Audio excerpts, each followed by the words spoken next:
Hello and welcome everyone. Thank you very much for joining me in our Carabao Cup final preparation video. It's a Chelsea perspective and join my good friend of the channel, good mate of mine, Josh. Thank you very much for joining me, mate.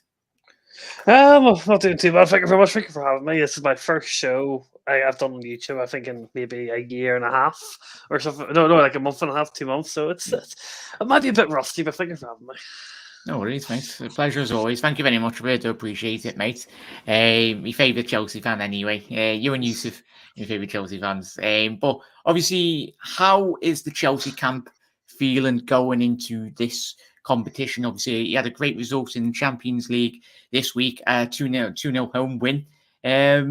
What's the feeling going into this game?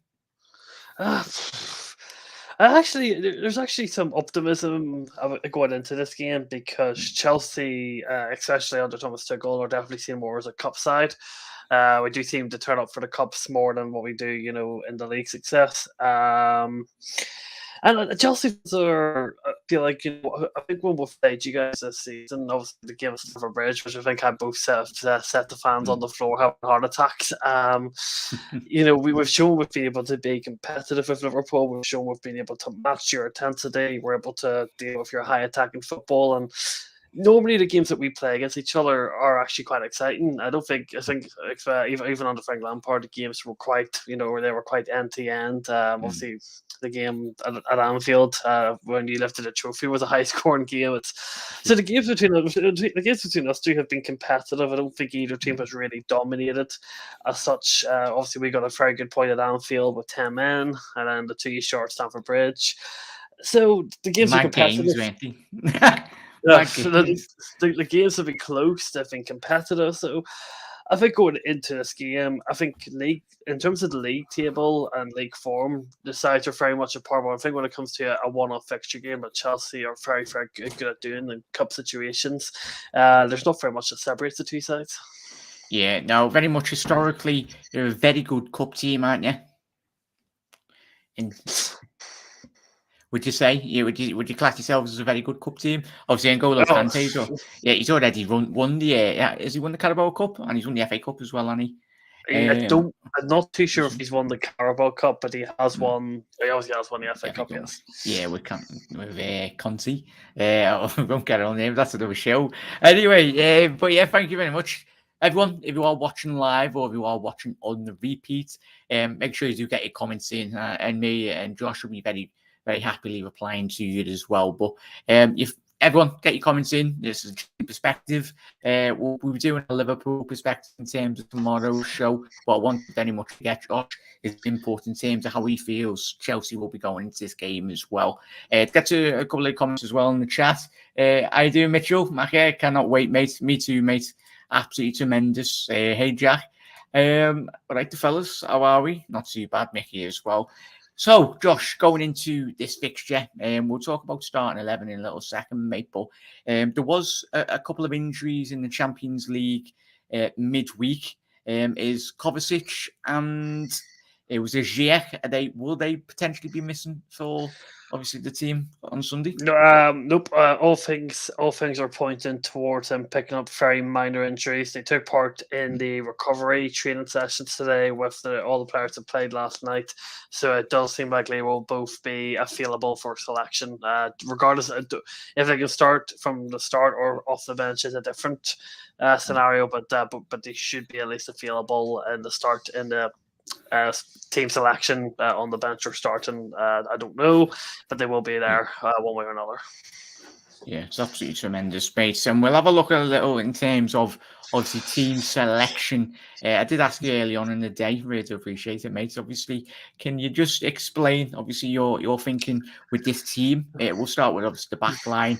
Thiago Silva, me massively impressed, mate, since he's come into Chelsea Football Club. The fact that he's at 36, 37 years old, he's probably one of the most experienced centre-backs in Europe. And coming from, obviously, PSG, he's not looked out of place, has he? No, for Thiago Silva, I think other than that one game against West Brom away under Lampard when we got, I think we were 3-0 down or something by half time. Other than that, I think Thiago Silva has been immense for the guy. He's 37 years old. First time he's playing the Premier League, in his career at Chelsea. He's just came in and he's flawless. He makes everything look so easy. He reads the game incredibly well. Just so relaxed, especially under pressure. I think he's a fantastic guy. I'm really happy he's going to be staying on for next season as well, given there's some uncertainty around other centre backs at Chelsea. Free transfer as well. He's on little wage, and he's came in and he's won us the Champions League. He's won us the Club World Cup. We've got a Carabao Cup final, and we've had an FA Cup final. He's a big part of that. His leadership runs throughout the whole squad, and he's a valuable member. And he is someone who does not look like he's 37 playing in the Premier League. Yeah, absolutely tremendous, mate. Obviously, Rudiger and Christensen. I think obviously the club is very high profile. Just trying to get them signed up because I think it will be a massive loss to lose, especially those three. Obviously, Thiago signed that extension as you alluded to there, mate. But in terms of obviously the back line, will Rudiger be playing on that right hand side? He does typically play down that right, doesn't he? Yeah, Rudiger is the right side of centre back. That's his position. I don't think Rudiger has actually been rested that much this year. That's his position. Maybe Azpilicueta can play there sometimes, but for various different reasons. Azpilicueta has to play as a wing back now. And Rudiger's just, again, it's very similar to Thiago Silva, flawless. He likes to have a shot from the halfway line a couple of times during the game, which never always ends up in the stands. He's got a fantastic character. He's a fantastic centre back. He loves Chelsea. He loves Tuchel. He loves the system. And I think, as you kind of reiterated too, about these guys are up a contract in the season. Rudiger is someone who I think will eventually stay. I think Chelsea will end up paying the money for him. Yeah, that'd be absolutely tremendous. When you look at that, obviously your three centre backs, have they got any weak areas in terms of their game in which you have seen? Obviously, both three tremendous centre backs, but if Liverpool were to play in terms of any weaknesses, would you say there is for any of the three? That's a good question. I actually am not too sure because I think the one thing that Chelsea's defense, at times this season, especially in the league, has been shaky. But for the most of it, I don't look at Chelsea and say Chelsea's defense is a problem. I think the back three or the back five, whatever, or even the back four, which we've started playing quite a lot this season. Chelsea have a defensive structure, and it's a very, very, very good defensive system, and I actually don't think there's that many issues within that. It depends. Yeah. Say if Malanga Saw was starting, there would be a weakness there, but he's not going to play in this game, I don't think. Yeah. So I actually don't. I think maybe you could try and overload Chelsea in wide areas, but no, there isn't actually that much weakness in that back three. Yeah, obviously, I think a couple of months ago, you had one of definitely the best defence in Europe. Obviously, after seeing Chelsea win the European Cup anyway, which is tremendous, mate. So we're heading to the midfield now in terms of, obviously, the big gaping miss is down the right-hand side. As you've already alluded to, Azpilicueta, historically at Chelsea, he's got that ability to play on down the right-hand side and the right centre-back or anywhere in the three. But how do you foresee in terms of, we'll start with Aspi, obviously he will be coming up against obviously Andy Robinson and Luis Diaz potentially will be playing down that left-hand flank. How has he coped in terms of Chelsea since Reece James has been out the last couple of months? I love Azpilicueta. I think Azpilicueta is the only player in Chelsea's history who has won every single trophy possible at club level, which speaks for him about what this guy has been to this football club. He's incredibly versatile. He can play centre back in a back four and a back three. He can play right wing back, left wing back. He can play anywhere along a back five or back four, which is just incredible. And he is no Reece James. He doesn't have the crossing ability or the pace ability or the attacking ability of Reece James, but he gives you 100%. He's an incredible defender, and there has been times, especially under Tuchel Conte, he was back where he can go beautiful crosses. He put a beautiful ball into the box last night for Havertz, which Havertz unfortunately couldn't finish. So I think Azpilicueta against Mane, Salah, or Luis Diaz could be a bit of an issue. But that's where the back three comes in, where you'd have Rudiger and Azpilicueta try and make up and close the space down on Salamani or Diaz. But Azpilicueta is a fantastic player. He'll be leaving probably in the summer for free. He looks like he'll be going back to Spain to play for Barcelona. But he's won everything possible at Chelsea, and he's doing an incredible job. He is no Reece James. Don't get me wrong. He's nowhere near Reece James level. He is a downgrade in blatant terms, but he's still someone I look at and love with absolute pieces. Yeah, absolutely tremendous. So speaking to, I don't even need to speak to you, but the majority of Chelsea fans obviously are going into this fixture at the weekend. Marcos Alonso, let's talk about that, the Spaniard anyway. He's not quite a Chilwell, and I think obviously even on watching Chelsea on Match of the Day, and a lot of Chelsea fans feel he should have been sold a very long time ago. But would you say in terms of the midfields, in terms of the wing backs, to say really, would he be the weak points within the squad in that midfield? If I'm being perfectly honest, Ashley Young's better than Marcos Alonso. Alonso. People always do say. People do say that I am harsh on Alonso, and I think all football fans at least have an agenda, or some hatred to at least one player in their football team, no matter what. And Alonso is I think Alonso's slow. I think he's lazy. He slows down attacks. He's not quick with his thinking. He can't cross a ball. He can barely shoot. Well, he can shoot well, but that's when he fits inside the box. His passes are really simple. And when he tries to put a ball into the box, it just ends up going out. He's a fantastic left wing back. He's only a good left wing back if he's in the box taking shots. Other than that, he's absolutely useless because he can't track back with his lack of pace, and he can barely put a good ball to the box. So I put Alonso into the starting 11 because it's either Alonso, and if it's the back three, it's definitely going to be Alonso. It was either him or Malanga Sarr, and it's not going to be a back four, and Sarr's not going to play left wing back in the system. So Alonso is the only national choice. But if I could sell Alonso right now, I would. If I could cut my own two legs off and give him the Chilwell, I absolutely would. I do hate this guy. He gives me nightmares, and any manager, no matter what level you're at, if you're at Chesterfield level, if you're at League One level, Marcos Alonso is a weakness of it, and you attack down his side because you'll have a number. You'll know he'll not be tracking back with Robertson or Trent Alexander-Arnold or anything. So I hate the man with a passion, and he said last week he hopes he stays at Chelsea for the rest of his career, and I felt like throwing my phone out the window.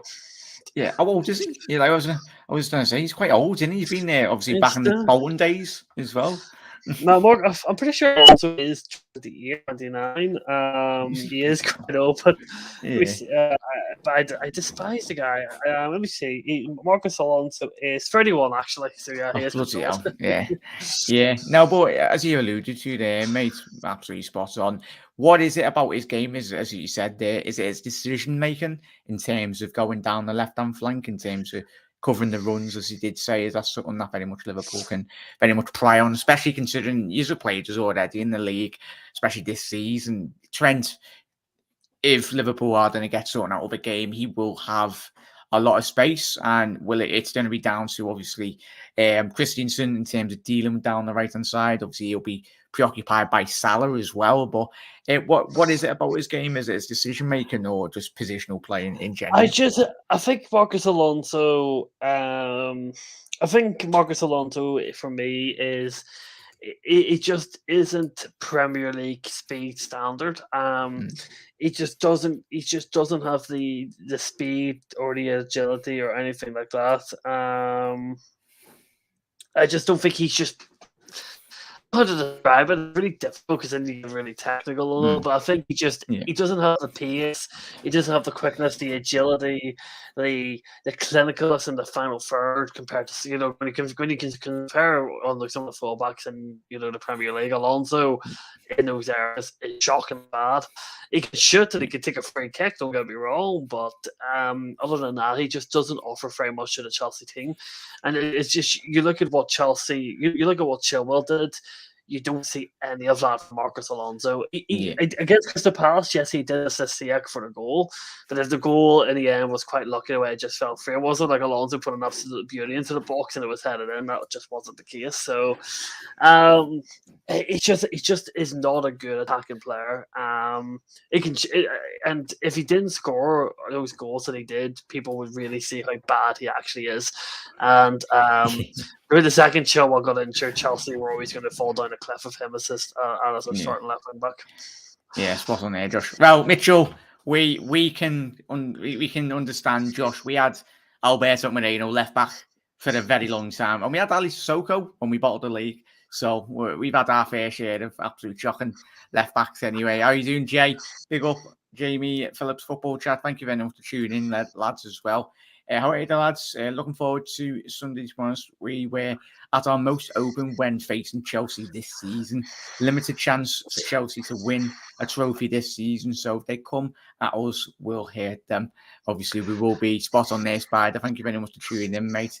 Obviously, Mickey saying he will be going to Wembley. That's nice for some there, Mickey. Enjoy it. Pretty sure you will be, matey. As well. Obviously, yeah, forward to go out to everyone. We won't be speaking about. We keep politics off the channel, mate. But obviously, thoughts with everyone involved. Keep safe, everyone. But Josh, we'll go into. I don't really need to explain Kante, but he will be a key figurehead in terms, obviously, Chelsea getting a result. I watched him against Lille this week. He had the freedom at Stamford Bridge in terms of the Lille midfielders not tracking him. Is his game very much developed over the last couple of the latter stages of the season? Obviously, under Sarri, he was a bit more advanced, which was a bit mad. Obviously, Jorginho playing in that holding role. But how do you foresee Kante evolving within Sunday? Do you foresee him going a bit more further forward, or? I think Kante is a fantastic midfielder, and what he's done during his career at Chelsea, Leicester, and for France is remarkable. You'll not see many footballers like him, again over these next coming years for the amount of ability. Ever since the Europa League final.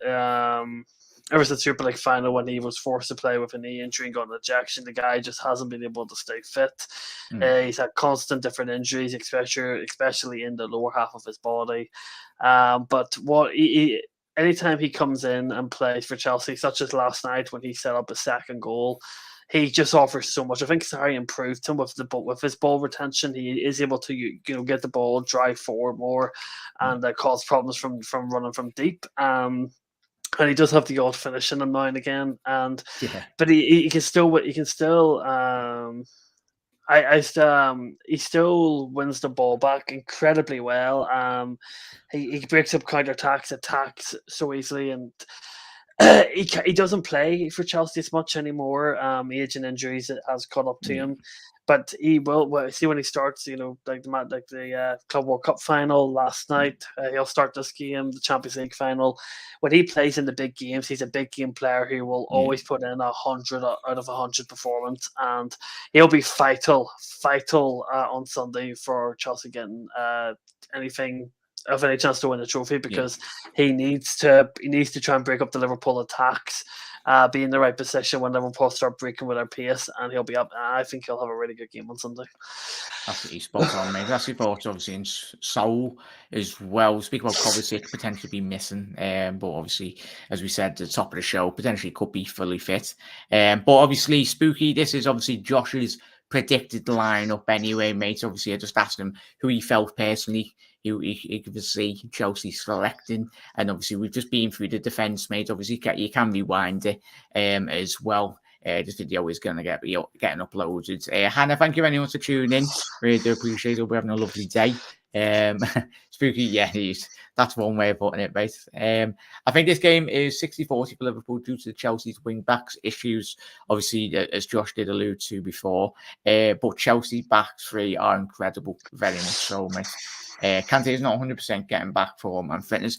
I think as a neutral, when you look at Kante, I think no one can ever not like Kante. Like obviously, as you mentioned there, Josh, he has been a figurehead in terms of when he was at Leicester. You run out of superlatives really to describe the man in terms of what he does on the football pitch. Anyway, him and obviously, I think Fabinho's more of a DM.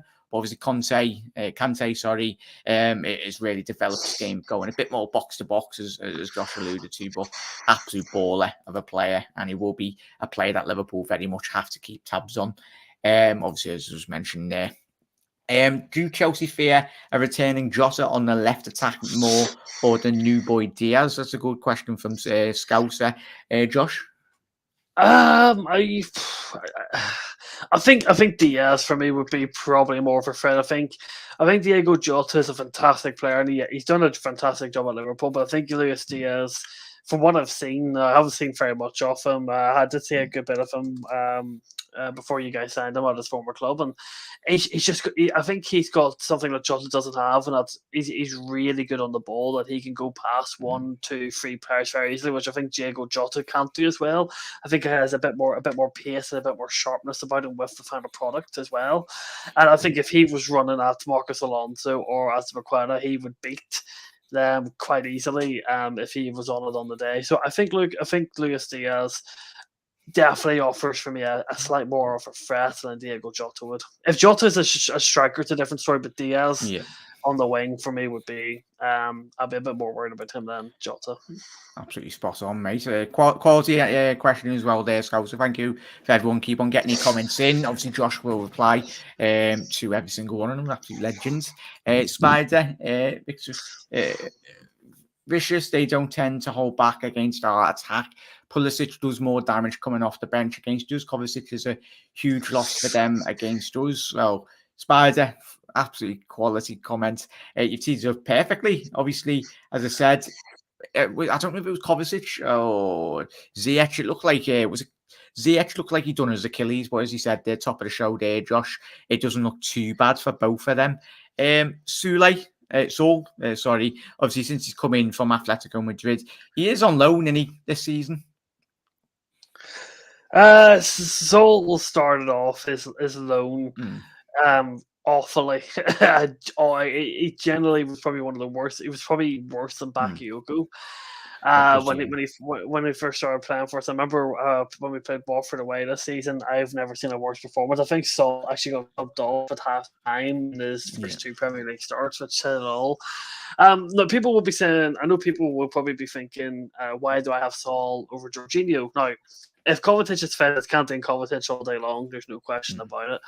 Jorginho, for me, I don't know if it's down to fatigue. I don't know if it's just maybe him being found out. But Jorginho is a one-dimensional player who he's good with the ball, but he'll only is he worse than Danny? He was worse than Danny Drinkwater, but last time was worse than Danny Drinkwater. He's okay.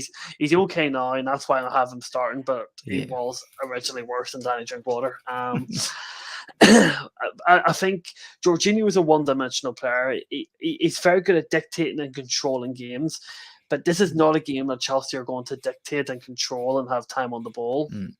I think Chelsea are going to have to move the ball really, really quickly. They're going to have a mobile and agile players in midfield, someone who can play a quick pass and good pass forward. And Saul has started to show in recent games, because even last night when he came on for Kovacic, that he is able to provide a good attack, a good ball going forward. And I think he's got a bit more agility and defensive capability than what Jorginho does. I think if Liverpool break quickly, Jorginho is out of the game straight away, but Saul is able to get back, and he is good at winning the ball back compared to Jorginho. I would never thought I would stay Saul at the start, but just consider where Jorginho has been these last few weeks. Even Saul came on for Jorginho rather than Jorginho last night. Jorginho hasn't started a game in quite a long time now. And I just think Saul offers us, as long as he keeps improving like he has been, I think Saul will offer us a bit more than what Jorginho would. Yeah, very interesting that, mate. So I was intrigued, obviously, watching the game, mate, but obviously spot on with what you said there, mate. Obviously more athleticism as well.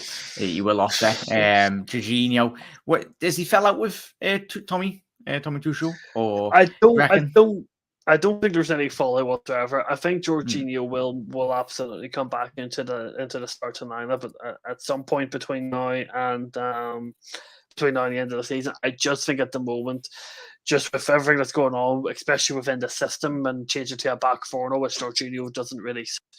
There's a lot of mixing going, including the front three as well. It's just Jorginho will come back in. I think he's gonna well-deserved rest and all of that stuff. Yeah, absolutely tremendous there, mate. Big up, John. Thank you very much for tuning in. You absolute legends. Obviously, this is Josh's obviously starting 11 prediction. If you have just joined live, obviously the Chelsea perspective from Josh's point of view, absolutely made up to get him on tonight. Mitchell's saying there, this game reeks of extra time and pens. Do you reckon it'll go all the way? I bet it's going to go all the way to penalties, and the goalkeepers are taking it. Kappa versus versus Kelleher, and the penalty shootout to win it. Yeah, fuzzy madness space. We dodged a major bullet there with the links to Saul. Shows that if you don't push for him, then that should have been warning to our rivals. Yeah, there obviously was a lot of hype by the one there. So it'd be intriguing, as Josh said, if he does keep on improving, potentially could get a transfer to Stamford Bridge at the end of the season. Yes, Mitchell, there will be a final watch along. Cannot wait for that, mate. I am absolutely buzzing. Hopefully, the Reds do get a win. But as we said, it could go all the way to the pens. The last, obviously, we done the AFCON final on the channel, and it went all the way. Thank you very much for Connor if you are watching. I think he was falling asleep come the end of it because it was a very long stream. But obviously, every single one is your legends for tuning in.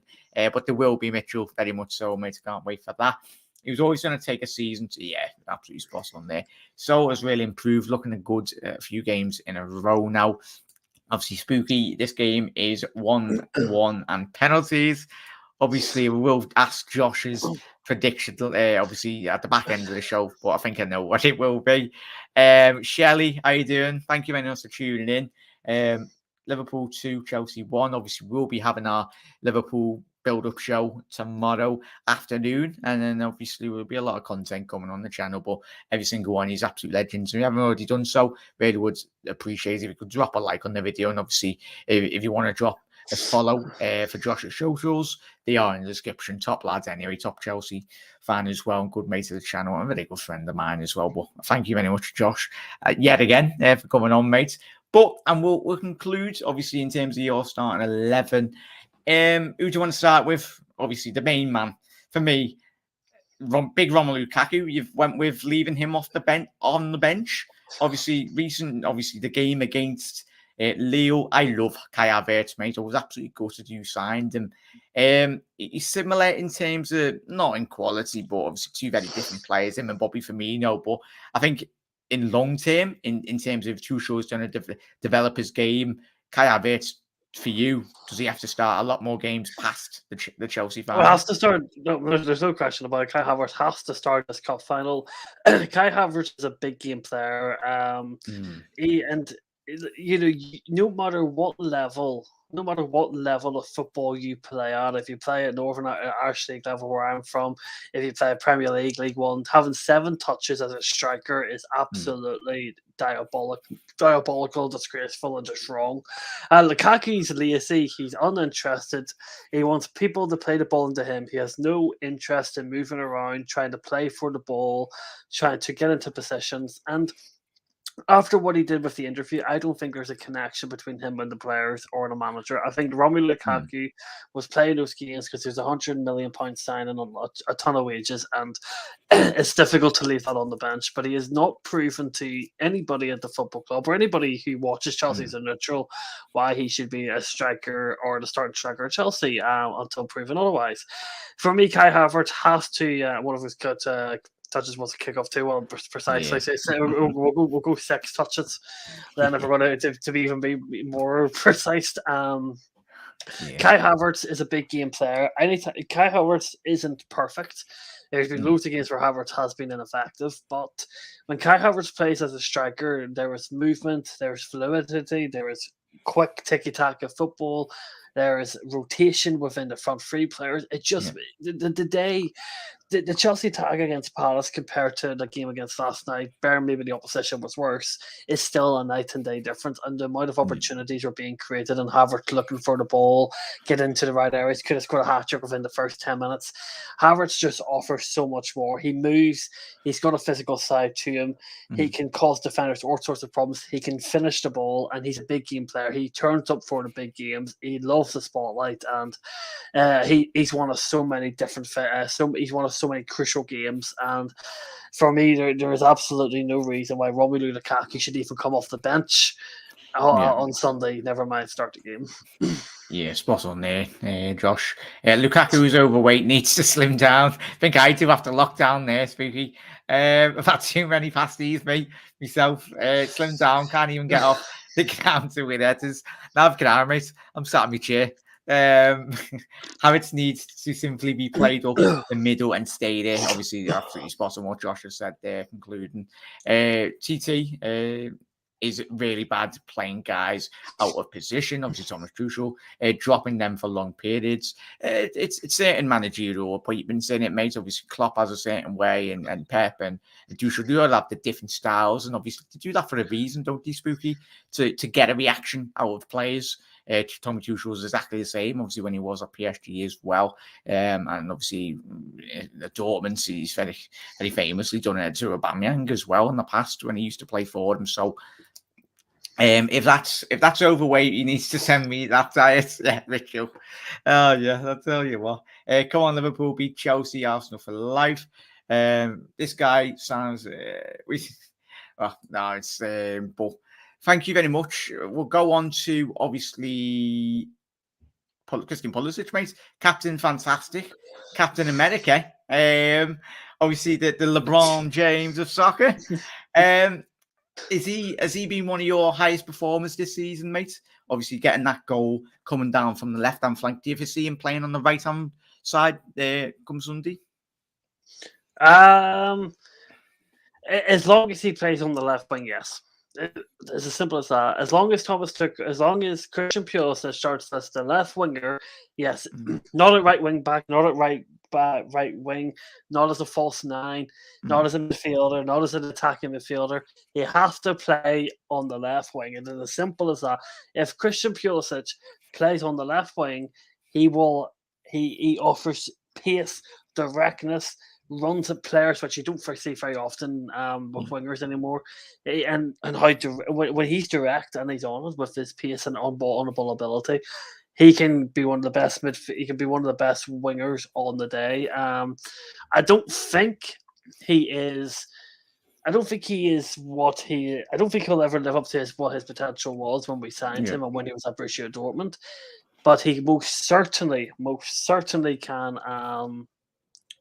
just offers so much more when he's on that left wing. I thought he played fantastically last night, and he's one of those guys. To the point that Spooky said, he is one of those guys. He's been changed in so many positions. He's been an attacking midfielder, a right wing back, a striker, a right winger. He is one of these guys who has maybe fell to Tuchel inconsistency of keeping the front three the same. But if he starts on the left wing and gets a good run of games there, I think we'll see a good Pulisic for the rest of the season. Yeah, absolutely spot on there, Metro and Spooky. And then we'll conclude, mate. Obviously, this is my silly sausage, me being a silly sausage. Obviously, would you be for C? Obviously, Timo, will he be playing on the right hand side? Probably if on the left. Siak will probably start. I find it difficult who to pick on the right hand side. Callum Hudson-Odoi is out of this game; he's injured. Yeah. I know Spooky said about Mason Mount. I don't think he'll start Mason Mount. I think Mason Mount hasn't started that many games this season. I don't know why. Mason Mount isn't on the best of form at the moment. He hasn't been probably since the whole of the season. And CX injured, so I did find it really difficult to put on that right hand side.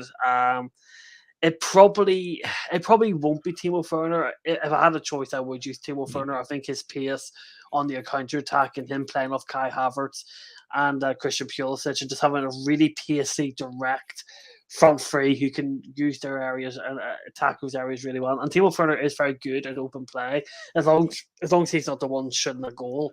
Werner actually offers quite a good presence in the team, but he hasn't played. Properly in a very long time.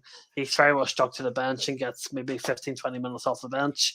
But it's just there wasn't many other options I could think of at the time. Ziyech will likely start if he is fit. But if not, I hope he does pick Timo Werner and then Pulisic and Werner can interswitch because either way, one of them are in their natural position. But there isn't much you can do because there is no other kind of right-handed sided players that we could use. So it was one of those difficult positions to pick. I would start Werner if everybody else is unavailable, but I do expect Ziyech to start now, knowing that he should be okay to go. Yeah, absolutely tremendous stuff there. Obviously, Spooky is starting 4-3-3. Obviously, Chelsea do play a 3-5-2, which is, absolutely spot on there, mate. But absolutely tremendous stuff there, mate. We'll head back over. There we go. Score predictions, mate. I won't keep you far too long as well. What are you going to go with?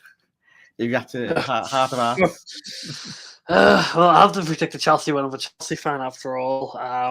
Chelsea bias will have to reign here.